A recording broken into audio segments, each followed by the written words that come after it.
victory, exactly 1 year. And last it was, not expected to be a victory. It was very Democrat areas, but I don't think it was good for Republicans. I don't think it was good. I'm not sure it was good for anybody. But we had an interesting evening, and we learned a lot. And we're going to talk about that, and I'll say a few remarks, and then after that, I'll ask the press to leave. The press has been very, very nice to us the last couple of months. They were great to us in terms of the foreign visits with China, Japan, South Korea, Malaysia, and they were actually terrific. So I want to thank you for that. I'm sure you'll get back to your normal ways soon. But we did a great job over in China, and we've done a great job in turning off wars. We stopped 8 wars, and we have one to go, as you probably know, and that'll get stopped also. But we've done a great job, so it's really been an honor to do it, and I did it with many of the people in this room. Every one of you I know, and every one of you I like. I like our leaders. I like everybody. But I thought we'd have a discussion after the press leaves about what last night represented and what we should do about it, and also about the shutdown and how that relates to last night. I think if you read the pollsters, the shutdown was a big factor, negative for the Republicans. And that was a big factor. And they say that I wasn't on the ballot was the biggest factor. But I don't know about that. But I was honored that they said that. And I just want to thank everybody for being here. And a very special thanks to Vice President J.D. Vance, who's doing a terrific job. J.D., thank you very much.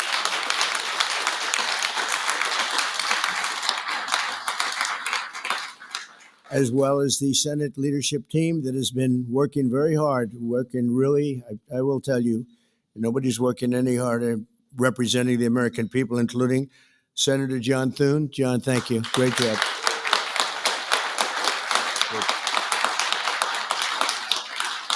Senator John Barrasso. John, thank you very much.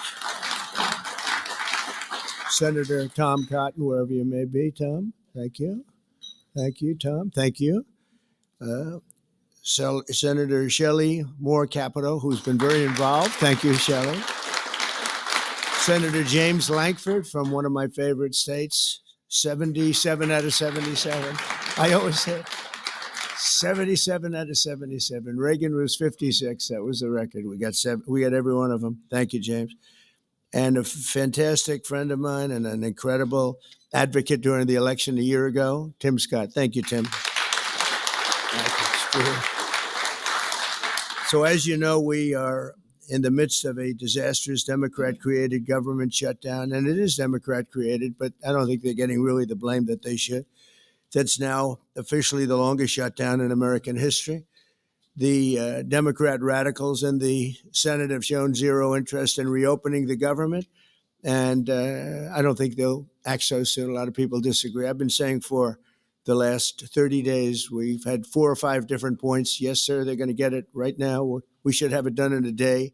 I've heard that about 4 times. I heard it after Kings. They said I was a king. And I heard it after Kings. I heard it after a couple of other moments in time.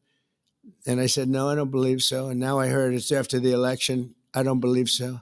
I think they will. I think they're kamikaze pilots. I just got back from Japan. I talked about the kamikaze pilots.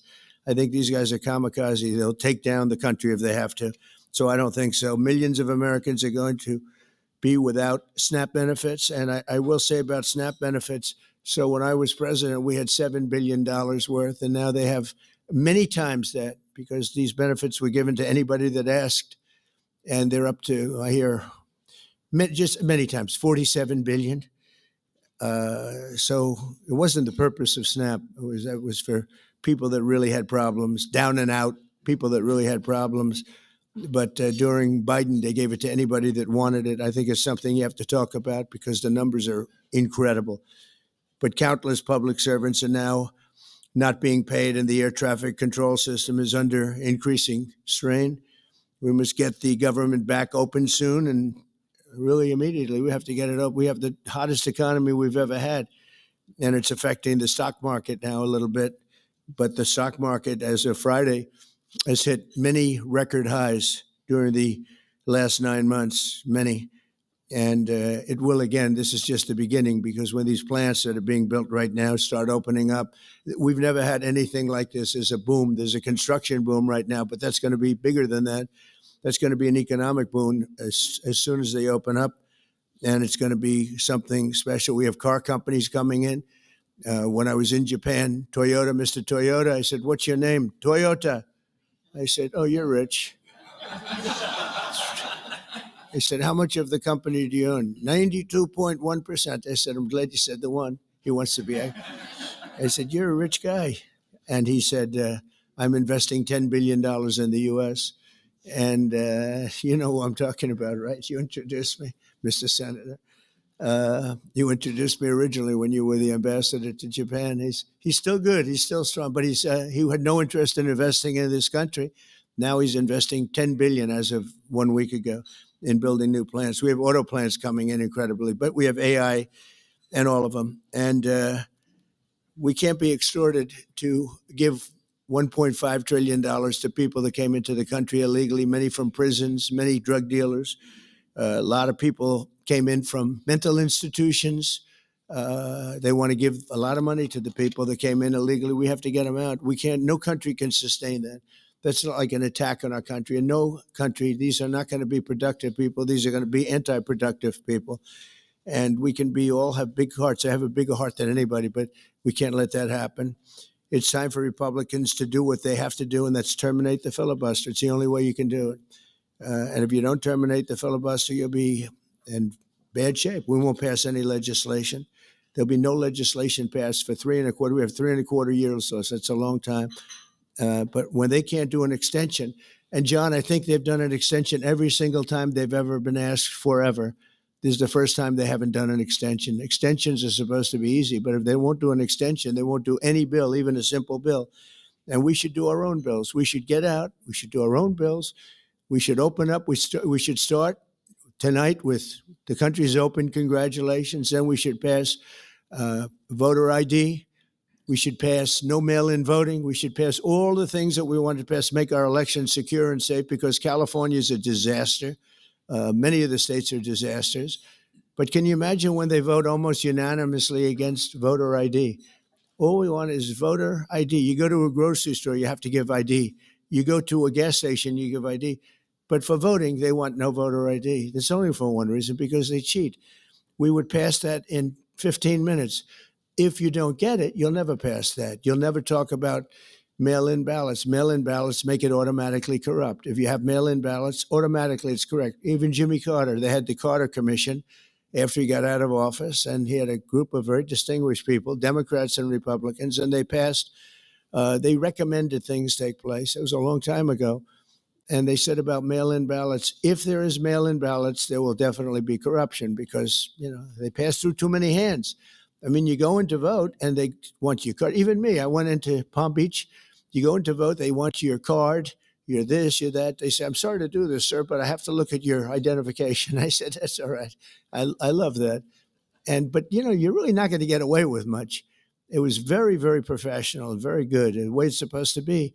But these people don't want that. They have legislation in California where it's illegal to ask somebody for voter ID. If you ask somebody for voter ID, if you're an official and you say, "I'd like to see your voter ID," they can arrest you. Okay? They can arrest you because they want to cheat, and they get away with it. And the Republicans let them get away with it. And we won't do that if we have the filibuster. So we're going to talk about that a little bit. And we're going to see if we can sway, because I know we have a lot of, not a lot, I'd say half feel this way, maybe a little bit less than half. And it's time to have a really good talk. If I thought that they weren't going to pass the filibuster, I wouldn't even bring it up. They're going to pass it within the first hour. If they take power, and it's more likely that they take power if we don't do it, because we're not going to be passing any legislation. They're not going to approve anything. We're going to go 3.25 years. There won't be one bill that we're going to pass. Because the easiest thing to pass is exactly right now what they won't pass. And they'll do that, and they'll wreak havoc. But let's assume they get it. They're doing it anyway, so it wouldn't matter. They're doing it anyway. And, I have a case where I have great U.S. attorneys that can't be approved because of the blue slips. The blue slips, I think you should terminate blue slips too. It's a mental termination because it's really a custom. But if you have a Democrat senator or two is bad, but it doesn't make any difference. If you have one senator writes a negative letter on some great U.S. attorney, we had it in Manhattan, Southern District, Jay Clayton, one of the most respected lawyers in the whole country, by far, one of the most respected, and couldn't get approved. The courts approved him. The courts couldn't believe it. They did it like instantly. He went to the best schools, got the best marks, top of his class. Everything was perfect. I mean, he was led the perfect life. Went to Sullivan and Cromwell. Almost immediately became the head of Sullivan and Cromwell. The most prestigious law firm, I would say, in the country, just about. Whether it's Sullivan or two or three I could name, but Sullivan, I would say, really maybe number one. He was the head of Sullivan and Cromwell for like 20 years. He went to the SEC, was flawless. He did it for me. He was the SEC chairman. He was flawless. Then he went to Apollo, where he was the chairman of Apollo, and was flawless. Everything went good. The stock went through the roof and everything. I asked him to go to the Southern District, and he said, "I'll do what you'd like to do, sir." This is a very high-quality person. But he couldn't get approval from Schumer. Schumer didn't approve him. The best student, the best schools, everything. He's like flawless. And the courts actually said, "You're not approving Jay Clayton," right? Lindsay, you heard this. The courts actually interceded, and they approved him. But that's an unusual guy. We have other people that are really good, but people don't know how good. Top students, top colleges, and they're U.S. attorneys, and they won't be approved. They're not going to be approved. We have one in Los Angeles who's phenomenal, but the senators, the Democrats are, again, they're kamikazes. The Democrats are not going to approve them. Blue slips are a disaster. So the only people I can get approved are Democrats. I was told that by the Democrats. We'll only approve Democrats. I said, really, is that right? Well, not going to work that way. Not going to work that way with me. But the blue slips are a total disaster. I have 10 people right now that are doing a phenomenal job, and they will be out of office pretty soon. They've got another 2-3 weeks, a couple of them, and then they're going to have to leave. And it's actually a blight on their record because, nobody knows why they left, but it looks like they served 8 weeks and then they had to leave, but they're not going to get the approval because the Democrat radical left lunatic senators are saying you can't, we're not going to approve you. And if we're not going to approve you, I had actually one Republican who got 2 great letters, but it turned out that he was a rhino, but that was a nice term for him. Now, he got 2 letters of approval. And when I said 2 Democrats approved him, I had to fire him because I figured if 2 Democrats approved him, they wrote the most beautiful letters. I found out, man, this is strange. And he was no good. I fired him. He was really not much of a Republican. The recommendation of that one wasn't such a good recommendation. Someday I'll tell you who recommended him, but it wasn't exactly the best. But when I saw when I saw the 2 senators from Virginia gave him glowing marks, Tim, I said, let me see this. I read the most beautiful letters I've ever seen. I said, I called him up. I said, sorry, you're fired. Get the hell out of here. And but it's a horrible thing. Blue slips is a horrible thing because I have the right to pick judges and I have the right to pick U.S. attorneys, and this takes away the right from me. And I think we're going to go to court on it, and we'll see what happens in court. But it gives the president, it takes away the right of the president to pick people to serve on the court and to serve as U.S. attorneys, which is very important. But the biggest thing is the filibuster. We have to get the country going. We will pass legislation at levels you've never seen before, and it'll be impossible to beat us. By the way, if they do, they're going to do it anyway, and they are going to immediately do the filibuster. And when they do the filibuster, they're going to pack the court. They want at least five justices. Now I hear it's up to 5. I actually heard up to 7 and up to 9, okay? They want new judges. They want to pack the court, and they will do it in the first day, maybe the week. Maybe they'll slow it down because there's no reason to rush. But they'll do it first week. They'll vote on this. And I have friends over there that are Democrats. I'm close to a lot of people. And I asked them about that because some people say, well, maybe they won't do that. I mean, they destroyed the career of Manchin and Sinema. And they got them out. They were the only objectors. Nobody else is going to object. They're going to do it the first day. They're going to pack the court. They're going to make D.C. a state, and they're going to make Puerto Rico a state. So now they pick up 2 states. They pick up 4 senators, okay? You think you have problems? They're going to do all of the things. They're going to pick up electoral votes. It's going to be a very, very bad situation. And it's done. It's done. As soon as they attain power. Now, if we do what I'm saying, they'll most likely never attain power, because we will have passed every single thing that you can imagine that it's good and all good for the country. And there'll be no reason to. If we don't do that, people will say they're not doing much and they're in power. So the good news is we did the great, big, beautiful bill, and it's the greatest thing we could have done.